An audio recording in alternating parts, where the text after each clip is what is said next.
Hello, dear friend. Today I want to tell you a story, one that doesn't shout or demand attention. It whispers. It unfolds slowly, gently, like a sunrise you almost missed until the warmth touched your face. This is the story of a woman named Eleanor. She's 70 years old.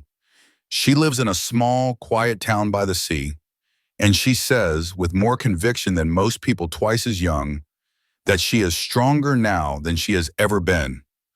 Not stronger in the way we often think of strength, not in how many things she can lift or how fast she can move, but in the truest, deepest sense.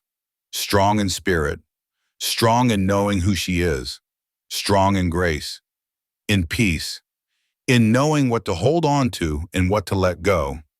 But Eleanor didn't always feel this way. In fact, for a long time, she didn't feel much of anything. She felt invisible, faded, forgotten not just by others, but by herself. And what changed wasn't magic. It wasn't luck. It was a decision, a slow unfolding, a quiet rediscovery of the self she had lost somewhere along the way. So come sit with me for a little while. Let me tell you about Eleanor, because while this is her story, I believe it just might hold something for you too, especially if you've ever felt like your best days are behind you, especially if you've wondered if it's too late. It isn't. And Eleanor is living proof. Chapter 1, The Woman She Used to Be. Eleanor used to be the kind of woman who held everything together, the kind of woman who knew where the missing sock was, who remembered every birthday, who could calm a crying child with a soft word and a gentle touch. She was dependable, steady, the one who always said, "I'm fine," even when she wasn't. For years, maybe decades, she wore the invisible cape of a caregiver, a wife, a mother, a friend. And she wore it well. But slowly, bit by bit, the things that gave her identity started to fall away.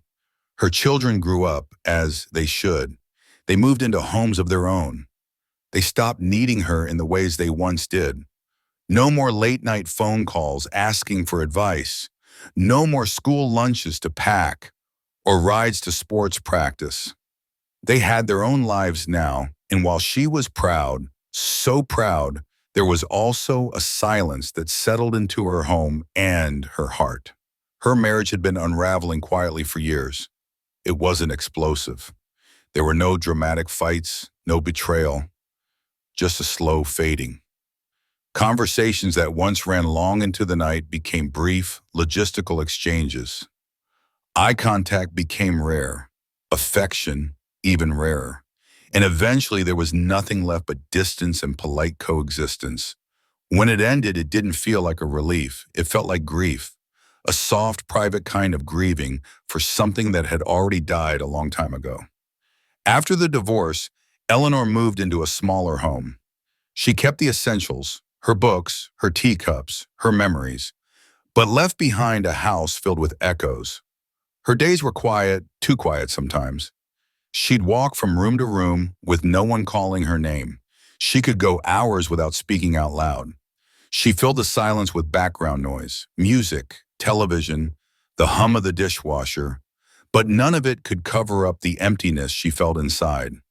What surprised her most was how invisible she began to feel, not just to others, but to herself. She'd catch her reflection in a store window and not recognize the woman staring back. Her hair had grayed, her posture had softened, her eyes looked tired. There were lines on her face where laughter had once lived, but now they felt like reminders of a past that didn't belong to her anymore. She had memories, yes, wonderful ones. Photos of young faces and handwritten birthday cards and Christmas ornaments made by tiny hands. But memories only go so far when you've stopped making new ones. And Eleanor had stopped. Somewhere along the way, she had stopped living with intention. She had stopped asking herself what she wanted, what she needed, what she dreamed of. Her days were full of habits, not hopes. And yet, if you had asked her back then, she would have said she was fine, because she didn't know how to say, "I don't feel real anymore." She didn't know how to say, "I don't know who I am now that no one needs me."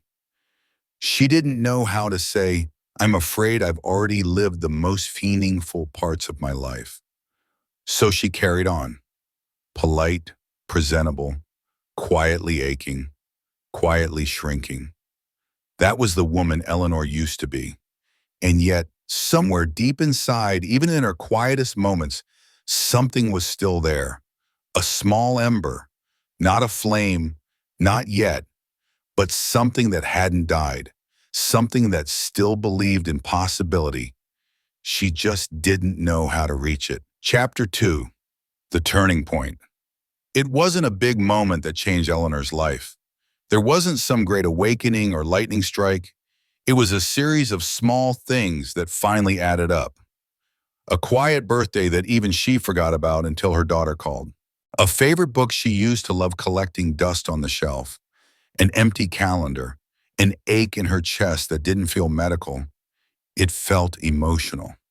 One morning she made herself a cup of tea the same way she had for years.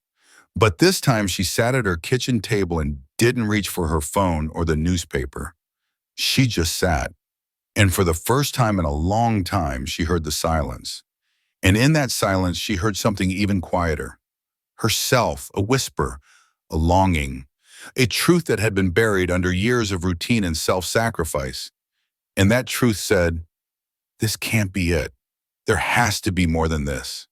It didn't shout, it didn't demand, it just asked, gently, honestly. That night, Eleanor pulled out an old notebook from a drawer. One she hadn't opened in years. She wrote one sentence. I want to feel alive again. That was it. That's how it began. Chapter 3, Her Secret to Growing Stronger. Eleanor's secret isn't glamorous. It won't make headlines or go viral, but it's real. It's doable. It's rooted in small, deliberate acts of love toward herself. She began with one thing, her morning walk. Just down the driveway at first, then to the corner, then through the neighborhood where flowers bloomed on porches and birds sang in the early light. It wasn't about fitness. It was about presence, about moving her body and feeling the sun on her face and reminding herself that she was still here, that she mattered. She changed how she talked to herself. No more scolding, no more, I should have. Instead, she practiced saying, I'm doing the best I can, and I deserve gentleness. She started reaching out, wrote handwritten letters to old friends just to say she was thinking of them. She joined a book club, even though the idea terrified her. She was the oldest one there. But after the first few awkward weeks, she found herself laughing again, sharing her thoughts, listening, connecting. She stopped apologizing for needing time to rest. She began honoring what her body and heart needed. She bought fresh flowers every week, not for a special occasion, just because they made her smile. But most powerfully, she let go of what she couldn't carry anymore. Regrets, past mistakes, words she never said. She sat one evening by the fire with a letter she had written to her younger self. In it, she forgave her. She thanked her for surviving, for trying, for doing the best she knew how, and she promised to take better care of her now.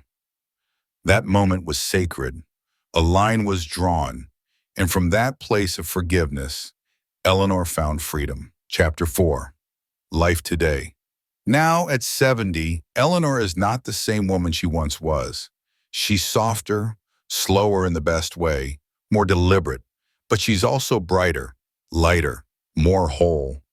She wakes up early, not because she has to, but because she wants to. She takes her tea outside and listens to the birds. She notices the wind. She pays attention. She paints now. Her hands aren't steady, but her heart is. The brushstrokes are wobbly, but they're full of joy. She wears colors she used to think she was too old for. Reds and yellows and bold prints. She dances in her kitchen. She sings in the car. She compliments strangers. She doesn't wait for a reason to feel joy. She just allows it. She still has hard days, lonely days, days where she misses her younger body or the life that could have been. But now she meets those days with grace, with patience. She no longer tries to fix everything. She just lets herself be. When people ask her how she's doing, she smiles and says, "I'm 70 and I'm stronger than I've ever been." And she means it. Because strength, she's learned, isn't about never falling. It's about getting back up. It's about learning to be kind to yourself when you do. Chapter 5, The Invitation. Eleanor's story isn't one of a kind. It's one of many. There are countless women and men quietly wondering if their best days are behind them, wondering if it's too late to feel joy again, to fall in love with life again, to become someone new. It's not too late. You don't need a grand moment to begin again. You just need a small one, a whisper, a sentence written in an old notebook, a walk, a letter, a choice to believe that your story isn't over yet. Maybe you're sitting alone, feeling the weight of time. Maybe you've given so much of yourself to others that you forgot to keep a little for you. Maybe you've stopped asking what you want, stopped dreaming, stopped hoping. If that's where you are, I want to tell you something. You are not done. You are not finished. There is more ahead, more beauty, more laughter, more peace, more of you to discover. Thank you for listening. If Eleanor's story touched something in you, I hope you'll share your own in the comments. Because stories like this, they help us feel less alone. And sometimes all we need is to know someone else made it through. If this spoke to you, I'd love for you to be part of this growing community. Go ahead and like, subscribe, and share your thoughts in the comments. This space is for healing, for reflection, for real connection. Thank you for being here.